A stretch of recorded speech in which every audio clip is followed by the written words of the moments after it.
everyone, I'm Alistair Ross, President and CEO of Rockcliff Metals. Today's short video is accompanying our Bur update press release. Been a while since we spoke about Bur. We did our 2019 drilling, informed you about it back then. We've now got back the results from 2020 drilling, which completes the latest year of earn-in requirements on our option from Hudbay. And it leaves a fairly small expenditure left to complete that during the course of the next 12 months or so. So what did we find when we put some more holes in the ground at Bur's? Actually pretty exciting. We've got some results of over 12% zinc equivalent over 3¼ meters or so, and over 15% over nearly 2 meters, amongst other things. I think the other exciting thing for me about the results there is, we're very interested in copper here at Rockcliff.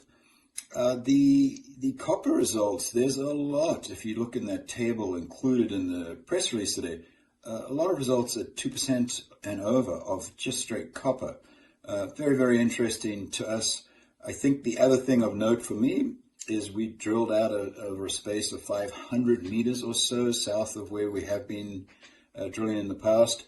We fairly consistently found those fairly narrow vein type intercepts at those grades that you see there.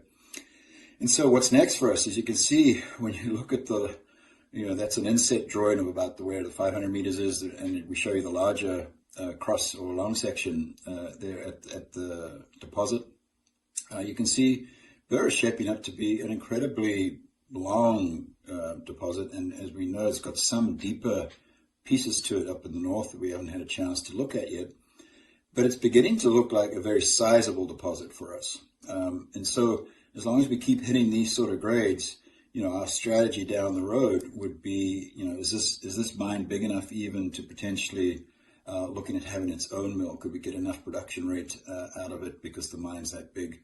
And therefore, could it at some point play a role for us as being a second producer while we're pursuing our sequential copper deposits through a single mill in the hub and spoke strategy?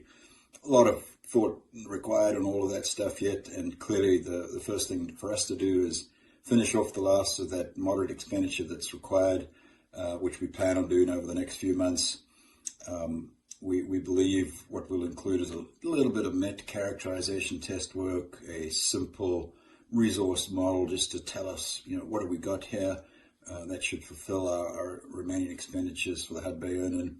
And then clearly we're back talking to Hudbay about they have a 1-year buyback period for them to decide upon what they would like to do now that we would have finished our earn-in requirements later on this year.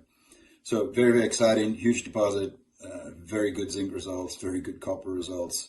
And well, until the next time, COVID's still treating us well. Hope you continue to get your businesses up and running and that you personally are all safe in this time and thinking about how to stay safe as we come out of this pandemic. So until the next one, thanks a lot and goodbye.